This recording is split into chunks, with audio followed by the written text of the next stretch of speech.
Hello, welcome to the Danna Gracey webinar for today. This is a webinar that we've entitled Relationship Risk Management, and I want to welcome you all. We have over 100 folks who have registered, and so we're very excited to be here. I'm Matt Gracey. I'm the co-founder and CEO of Danna Gracey, and we've been around for years now, and we really enjoy the educational aspect of our business because it's vitally important. We feel, as you all know, you're the ones who've signed up for education, so I don't have to tell you about how important it is to get every bit of education you can. So, but today I have to tell you, this is a very non-traditional approach to risk management. And we feel it's vitally important to look at all aspects to risk management. And the relationship part is, in fact, in our opinion, and from many, many studies out there, some of the most important. The traditional approach is more of the just documentation, document. And let's see, I'm having some technical difficulties here.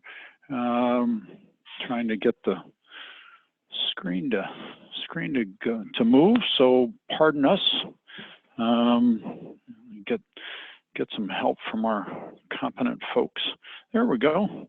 So that's the traditional. You know, we have many wonderful professional risk managers from a number of our companies who insure many of you, and this is what they stress. And I will never ever tell you that's a bad thing to document. It is absolutely vitally important, but it's very defensive. And so today we really want to talk about you know, not just documentation. I'm gonna touch on it again as we go. But again, this is a much more non-traditional approach than you will hear from the professional risk management folks. The defense attorneys will tell you in a heartbeat that their best line of defense when you get sued is good documentation. So don't think this is in any way minimizing the importance of documentation. Just understand that there's also the offense to be played. So why should you really worry about this? Well, here's the problem. Florida physicians get sued about once every 7.5 years. Of course, it depends on the specialty. It depends on the venue. Of course, Miami-Dade County has now been voted as, for many years in a row, as one of the top judicial hellholes of America. So if you live in Dade County and practice in Dade County, you're in one of the worst venues in the country. If you are up in the Panhandle, you're in some of the best, with real communities rallying around, and we even have a medical society there that's has a great program with us, and we're really getting some unified defense because of it, and it really works. But what happens when doctors are sued is, of course, it's very costly and it's very stressful. Many of you, I'm sure, have been sued or work with doctors who have been sued, and I don't have to tell you that this is a very personal situation when doctors get sued. This is not just kind of business as usual for some of the plaintiffs. They think it's just kind of business, and one of the things that we hear often from doctors who are in the middle of lawsuits is that, you know, the plaintiff saw them in a restroom or something during the trial and said, "Oh, doc, don't worry, it's not personal." Well, it is very personal, and and of course the stress levels of doctors during their lawsuits can be enormous. So if you just want to really connect the dots, if you're on staff with a physician, the dots connect, that your professional working environment will be less stressful if you take some of these tips today that we'll be giving you. And of course, for doctors, it just takes a lot of time to deal with lawsuits, and just really a distraction to not just life but their practice. So that's why we worry about docs being sued. Besides, of course, they pay more for their malpractice insurance, and at some point become uninsurable.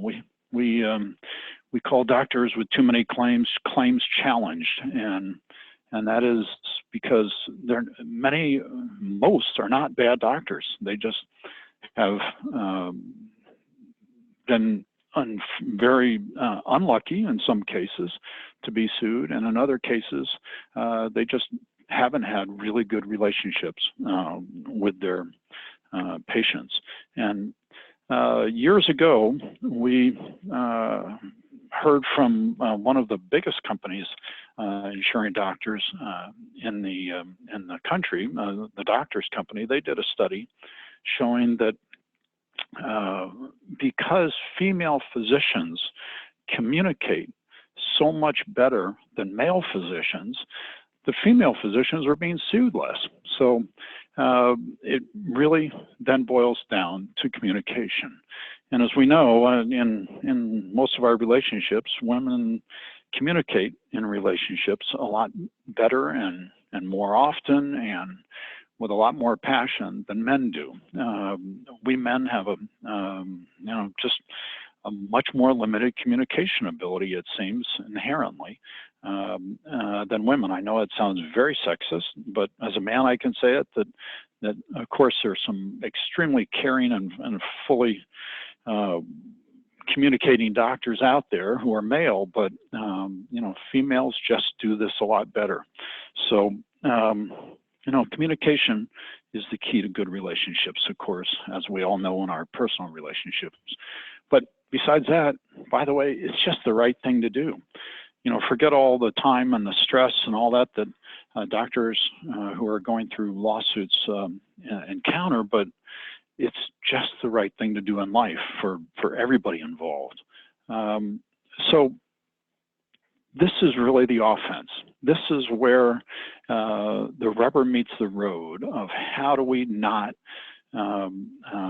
get engaged in lawsuits, which is the other end of the extreme of having good patient relationships.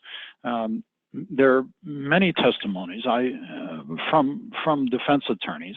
I speak with defense attorneys regularly, and they tell me that it's really unbelievable when they talk to the plaintiff attorneys how often it is that one of the doctors in a multi-defendant case just isn't being sued. Like the primary care doc. There'll be a 10-defendant case. Well, where's the primary care doc? Why didn't he get sued? And the plaintiff attorney will say, well, my client really likes his primary care doc. They have a great relationship. And so we just were told we are not suing the primary care doc. And it happens over and over. So that's really what this webinar is about, is how to be one of those, that is not being sued, even when things go horrifically wrong. Again, we don't, really worry about the fender benders in malpractice insurance. I mean, they're terrible. They really gum up the system. The frivolous claims drive us all crazy, and are very costly in the system.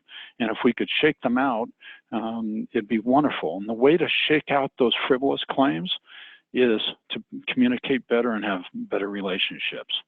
So 75% of claims in Florida come out of some sort of communication error. And I know it's really a hard one to believe, but when these, folks really study why, what's the root cause analysis for these claims, it's often, most often, as you can see, not a diagnostic error, it's not a surgical error. Now, it could be a surgical error, but what led to the surgical error was a miscommunication. Again, think of wrong site surgery. That's just communication. Of course, it's a surgical error, but that's really fundamentally a communication issue. So think in your own practices, how many times you see errors, and then think about what really was the root cause of that. And I think what you'll find, not my thing, what studies show is that the root cause or one of the root causes of the majority, the vast majority of claims is just stemming from communication. And I guess, that's really the good news. Why is that good news? Because, well, it's really fixable. Just imagine if we had a case or a system or an environment where 75% of the cases were coming out of just diagnostic or surgical errors. Then we would really need better training in our med schools and so forth. That's not the issue. We have great medicine these days.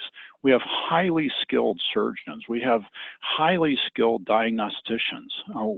We have diagnostic techniques and machinery and equipment and cutting edge everything. However, mistakes are still going to happen, and most of those it's about human errors in communication, and that's really the thing that I want just you all to focus on. So what are these top communication errors?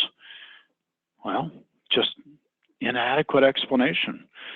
Patients often just don't really understand the diagnosis and the treatment and or how to take their medication. There are many studies showing that if you give a patient any bad news, that the patient then really doesn't hear a whole lot else.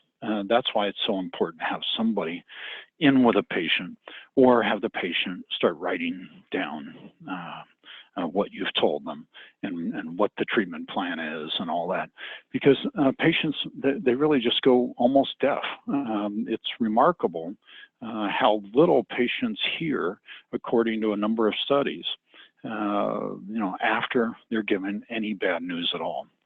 So, what happens when patients feel ignored? It doesn't go well, of course. Not much else needs to be said on that one. This is really empathy, failure to understand patients' perspectives. It's really a matter of slowing down and empathizing. Patients feel rushed. So being rushed and having a doctor not really fully understand what the patient's going through, and the staff too. Again, I know we're talking to a lot of staff members today as well, and I think it's really incumbent on the staff to help the patient along the way. Again, the doctor is working on diagnosis, is working on in a surgery and so forth, and they have a lot to worry about and a lot of things happening. And the staff can really pick up as far as making the patient feel very cared for in these circumstances. Patients' views are devalued. Again, it gets back to sometimes just being too rushed and communication issues. If doctors don't have a good bedside manner, of course, they're not going to listen very well to the patient, and the patients just feel devalued. Here's a really big one, and we're going to talk about it in a little bit, but you put bad news in the medical world being delivered in ways that patients really don't hear. You have patients feeling ignored and feeling rushed and so forth. And then, and that's even, you know, that's with folks of the same culture and the same primary language. Well, then you put different language and different culture as a layer on top of that, and you can imagine some of the results. So what are some of the steps to help? This is the biggest one, you know, we can talk about today, is just empathy. It could be, you know, better risk management through empathy could have been the title of this, because if the patient feels like you have empathy, the staff has empathy for them, and the doctor has empathy for them, they feel really cared for. And that's the whole trick. Part of that, again, slowing down and using language that is not so convoluted that the patient who's already feeling overwhelmed, again, if and when some bad news is delivered, the patient's feeling overwhelmed, stops listening, and all of a sudden gets really confused by some of the language that you use. You know, in the insurance business, we use all kinds of acronyms and so forth, and we're not dealing with life and death. And yet we can confuse all of you very quickly. And every industry is like that, of course. So just know that, you know, in the medical world, every word is so important, and try to come up with some ways of using non-medical language. Showing and drawing pictures. I know many doctors have great diagrams in their offices, and those are so helpful. But you know, just sit and really spend some time, particularly as staff, with the patients, if you need to. And of course, doctors do this regularly. So it's just a great way to inform folks. And then it's a matter of not overwhelming patients. As I said, patients are easily overwhelmed if there's any bad news, and they're nervous anyway when they come into your office mostly. Some patients are scared. Some patients are just nervous. Some patients are just full of fear. I've had people tell me they don't sleep the night before they go to their doctor if there's any issues involved. So limit the information, repeat it maybe even over and over, and then use the teach back, particularly with the medication instructions.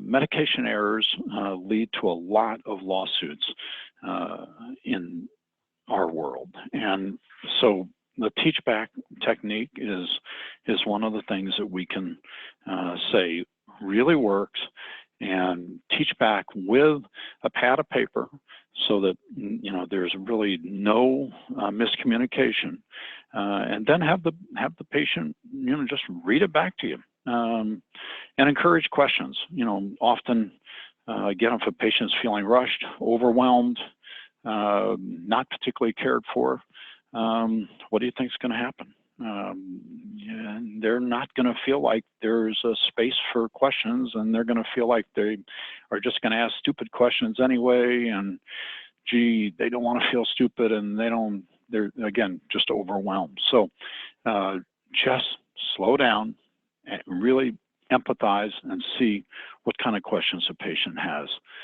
So let's go back to documentation for just a minute, because, you know, I kind of have to. Even though we're going to jump back into relationships, I just really want to say, again, the documentation is super important.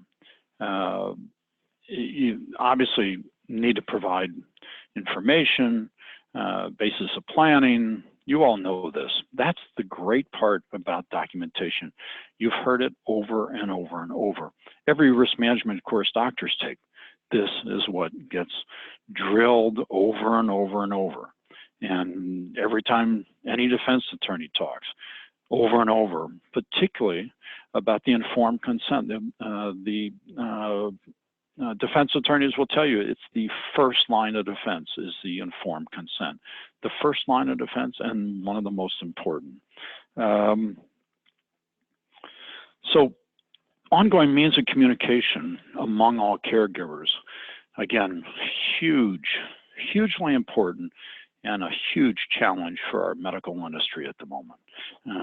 There are so many people treating our patients, particularly in Florida, where the elderly have multiple doctors, multiple medications, multiple diagnoses, and often all of that is not communicated properly at all. And so, how is it that the patient's going to feel really cared for when the doctor might not even know, what's going on with the other doctors involved? This is one that the defense attorneys will tell you. If it wasn't written, it wasn't said. And there'll be lots of testimony about he said, she said, and so forth, but it doesn't really matter. The doctor just needs to document, and that's just kind of all there is to it. You just have to have this part down very effectively, or there will be problems, except if you have a really, really good relationship. And then, even then, sometimes, of course, things can go terribly wrong. And no matter how good a relationship you have, a doctor can be sued. But a lot of it boils back down to relationships. So just as real estate is location, location, location, in our opinion, the most important thing about medical practices and avoiding issues and doing the right thing is just boils down to relationship. Here's one of my favorite quotes. And Sir William also was an incredible doctor. Started as a professor, first professor of Johns Hopkins. And I believe if this is your one takeaway and the one slide that you might put up inside every patient exam room, every staff waiting room, every staff lunchroom, inside the reception areas, so that your staff sees this every day. This is vitally important, because this is what makes the world go round for patients. Do you really care for them? The flip side of this is that patients really assume that doctors, of course, know what they're doing, because we all believe doctors and know that doctors are one of the smartest folks among us. They're the ones who passed all those courses that the rest of us never would have taken on. They're the ones who studied for years and years and years. But they assume that. They assume that that's the baseline. But then, okay, do they care for me or not? And again, in the malpractice insurance world, we see many highly skilled, highly educated doctors who have been sued over and over and over because they don't follow some of the fundamental things that we're talking about today, as far as just caring. Look at Dr. Osler's credentials here. After I found this quote, I went and researched him, and wow, just one of those historical heroes who really advanced medicine. There's a great book I might add called The Quotable Osler, and I would highly recommend it. So, what are the elements of patient satisfaction? Top of the list: concern, care, and concern, right? So, it all fits together. I know it's getting monotonous here. Why is this guy going over this so much? Over and over and over. It's about empathy, concern. Look at this list. Look at this list. It just goes on. And it's easy. So what I want to challenge you today to do is look at this list. This is what you want every patient to feel is satisfied, of course. I think everybody can agree on that goal.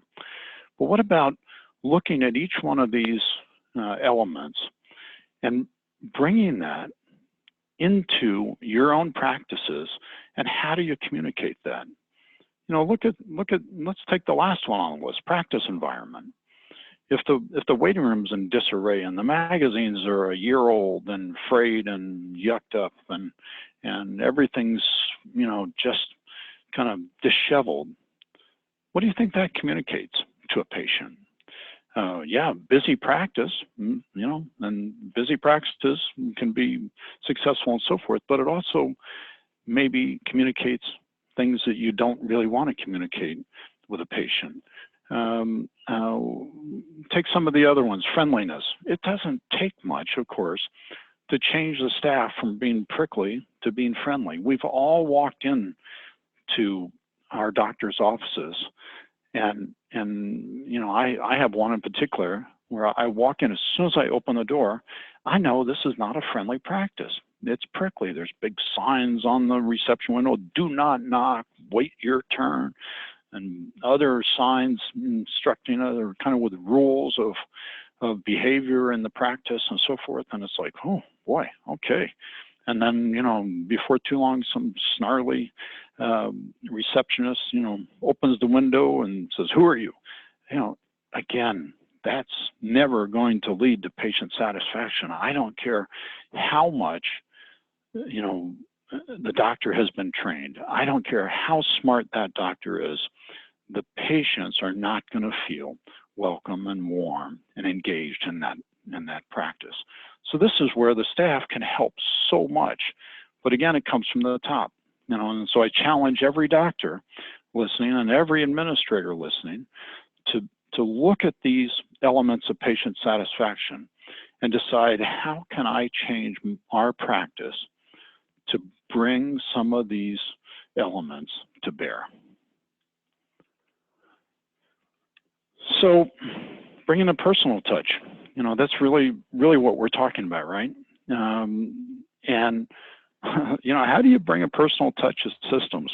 I always say that in most organizations, you can solve a lot of problems with the systems. Well, look at your systems and look at some of the places where you can bring that empathy into the forefront. Think about, you know, how even, let's say, a scheduling system. How are you going to make a personal touch with a scheduling system? You know, I get calls from my doctor's offices. Okay, you have an appointment tomorrow at 2. Yeah, so how could you change that a little bit? Hey, the doctor's, you know, really looking forward to seeing you tomorrow at 2. Is that still work for you, or would you like me to change your appointment? So forth. You know, again, start monitoring everyone's communication from the first appointment person right on down. You know, look at these spots where you get to have a touch point. That's what I tell my team, is that we have lots of touch points along the way. And again, nobody really likes to deal with insurance. It's one of those, you know, pains that you'd much rather not deal with. And just as in medicine, you know, I'd rather not go to the doctor unless I'm hurting and need help. And then I'd like to be cured somehow as quickly as possible and not go back for a while. So, you know, we have a little bit of the same issues going on. And yet I always tell our team, the more we can bring these personal touches to even the smallest items, like this list gives you the opportunity, you know, to look at, the better. And again, go through with your staff each one of these and say, how can we do this better? How can we reach out and touch them versus just handling this? How, you know, instead of just scheduling their appointment, how can we make this feel much more personal? And if you do this, and take 2 or 3 of them once a month and go through it with your staff, I can tell you your practice will be transformed. Here's one of the best tips. Bring the doctor's presence every way possible into every touch point you have with a patient. I like to talk about the one that I think every doctor, one of the first things that happens to a patient is you walk in, once your name is called and you get behind the door, oh, can we take you over and put you on the scale? Well, instead of just saying, hey, go get weighed, we say, gee, the doctor would like to see, if you've gained weight or lost weight from the last visit. Every single touch point, make it a communication point of the doctor's concern for them. Talking about test results, I had an office staff member call me not long ago with test results from a simple test. Oh, by the way, it was all negative. Oh, great, wonderful. Well, what if they had just taken the time to say, gee, the doctor reviewed the results and he or she is very pleased to let you know today that the results are negative. It's just a little switch of communication. Doesn't take much, but just changes the conversation and changes, again, the patient's feeling of the doctor's concern and care. Because remember, the patients just want to make sure the doctor really cares. So, in every way you can, try to get your staff to think about this one tip, and that is, how to express the doctor's care and concern. I've had practices challenge their staff people to do this, and they come up with all kinds of ingenious ways. So I challenge everyone on the call today to do the same. Again, some of these staff meetings can get really fun because you can challenge them. Hey, we want to bring the doctor's presence to your little task that you're doing, Mr. or Mrs. staff member. And what do you think some of those ways might be? And get them to brainstorm. And then other staff members, as you go, will be saying, oh yeah, I did that. When I brought him in to, go on the scale, yeah, I did that one, and it gets infectious. So, it's really important to engage the staff to get them understanding how powerful this is. And while I'm on that subject, I can tell you that we've done a lot of risk management through the years, and doctors are pretty over risk management has been my experience, but staff members don't get enough, and they really understand the importance of having everything go smoothly, but yet they've never really been fully trained in risk management techniques. So again, we offer this same presentation. Will come out to your offices and do it for all of your staff. If the doctors want to come too, that's fine. But if not, we'll bring lunch in and go through the whole thing with a staff team as well, and it really works. So let's talk about cultural issues, because again, it's a layer that is very challenging at best, particularly in these times when politically our cultures are feeling very polarized in some communities and so forth. And it leads to claims, and not just leads to claims, but it leads to bad relationships with patients. And so, of course, we kind of know what culture is, but look at this: learned beliefs and value. The learned part is the key element here, and that's where if I learn something different than you learn, I'm going to believe my beliefs, and you're going to believe your beliefs. And unless we have the same goal to have you and I both be satisfied with our relationship, I'm not really going to be interested in learning much about your beliefs. So it's one of the key things that needs to be communicated with your team, that, gee, we need to be not just tolerant, but we need to learn some of the beliefs and values of the different cultures that we're serving in this community. Behaviors, again, sometimes completely unknown to outsiders.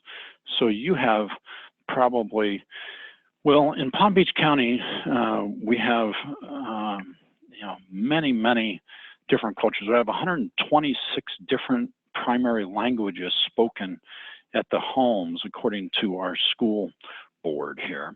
And we're not even, in some of the most diverse culturally. I would say Broward County and maybe even Dade County are more diverse. Palm Beach County, we certainly have a lot. But again, think of 126 different languages, which means, probably that many cultures that you're dealing with in one community.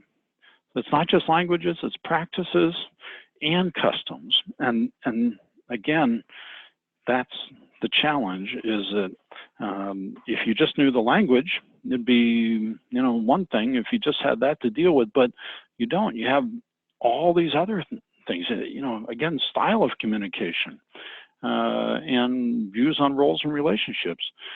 There's some cultures that a man is not even supposed to touch another woman. Some relationships where men are not even supposed to be in the same room with with a woman without their husband or father or brother or something. So there's lots of customs to get through.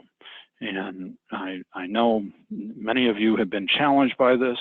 Many of you continue not to really know what to do. And we don't have all the answers. We just know that part of it is you just have to work hard to close this gap, and to sit down with your team and go through some of these things, to talk about it, to make the cultures safe to talk about, to say, gee, we know we have a diverse cultural community here. We know we have a hard time communicating with them and understanding their styles of communication, understanding their customs. It's okay. That's the challenge that the world has. So we have a little test going on in every practice of trying to figure out how to best communicate, how to best understand their cultures, and what better place to try to have some learning taking place besides the doctor's offices. So again, tough environment for that, but vitally important. And again, it comes up, right down the last thing is legal liability. It's what, we all, it's what we don't want to talk about, is that the cultural gap leads to an awful lot of claims, but that is, the reality of it. So the more you can have your staff and your whole team work hard to overcome just the closeness of accepting different cultures' differences, the better off we're going to be. So let's talk about change courses here, try to wrap up in the next little bit. Some of the practical things: office risk management audits. I like to not call them audits, but call them reviews, because they really are reviews. They're with your partner, your insurance company partner. Every insurance company we deal with has the ability to send in folks to come in and review your practices. Now, I have found them to be extremely helpful to practices who are open to it. Some practices and some administrators, some doctors think of it as an audit, just as they term them. I wish they would, again, term them reviews or partnership discussions, because your insurance company is really a partner with you in this pursuit of having all of your patients be very satisfied and making sure that some of your office practices are really done correctly.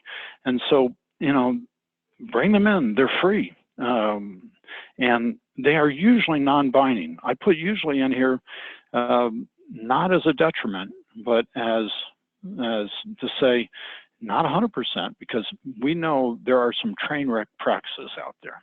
And I've, only twice in my whole career have I had risk managers call me and say, Matt, we have a serious problem here. We're not sure we want to insure this group because they're such a train wreck, and they're not communicating with us about it.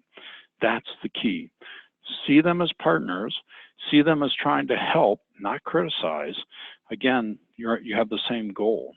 And some of these insurance company risk managers are just sharper than tacks and have tons of experience and can be extremely helpful in this endeavor. The other thing I want to tell you about is the little used hotlines. Many insurance companies, not everyone, but many of them have hotlines, so that if you have an unfolding situation that you need help with right now, many of them have these hotlines you can call, and we can get a real pro on the line to help you through it, somebody who's probably dealt with these issues a lot more times than you have. And so, again, use the assets of the insurance companies. You're paying good premiums, to get protection, but some of these other things are vitally important. They also have libraries of risk management articles. It's something that I'm painfully aware of, that people, my clients will say, well, Matt, what about this? What about that? And I said, well, yeah, let me send you an article or two. And then I'll send them 10 different articles from the insurance company library. And they're like, wow, I didn't know this was all available. And so, again, go on our website at dannagracey.com. Go on to your insurance company website. Sometimes you'll need a login, so get that from us if you need it. But often they'll just get your policy number and so forth. But again, we'll help you any way we can. But there's more material out there from some of these insurers than you can ever imagine on every subject that is pertinent in the world of risk management. So please take advantage of it. Here's just one little risk management tip I like to throw in, particularly for new doctors. New doctors, they come out of school and residency and just, completely ready to take on the world. And the problem with that is that they can really get in trouble. Instead of referring out difficult and challenging cases, some new docs, particularly, love to just say, okay, no, I can do this. I've done a couple of those. I can handle this situation. Well, it's always better from a risk viewpoint to refer them out if there's any hesitation at all. Again, there's lots of institutions that have sovereign immunity and so forth, or there's folks who might have done a certain surgical procedure 2,000 times instead of twice. I know there's always a learning curve, but again, some doctors can be a little too aggressive in what they take on. So let's just get back to referring the folks that you should refer, and deal with the ones that you feel really confident with. So what happens when you do get sued? One of the things that happens is we get these phone calls. Oh my God, I've just gotten a letter of intent to sue me, and you know, I don't know what to do, and so forth. So here's the list, and I can tell you the second one is probably the most important. A lot of doctors want to go in and make clarifications on the record. Oh, somebody's going to be reviewing this. Well, let me go in and clarify things a little bit. It's a really bad idea. The plaintiff attorneys now and the computer forensic guys, they will know, you know, if you make the changes. Even on paper records, they do ink dating and so forth. So again, try to resist the urge. We always suggest making separate notes if necessary, put it in the same file in anticipation of a lawsuit. And then what I would suggest is also going home and taking a legal pad of paper and writing yourself a whole bunch of notes on the case, everything you can remember. Because how this works is in some cases, particularly big multi-defendant cases, it could be 4 or 5, 6 years before a doctor's on a witness stand being grilled by a plaintiff attorney on details of a case. Now, you've seen thousands of patients before this case, thousands of patients after this case, and things can get a little foggy. So just remember, make good notes to help your memory. Don't discuss it, just discuss it with your insurer and your attorney. And the old World War II thing, loose lips sink ships, is something to really remember.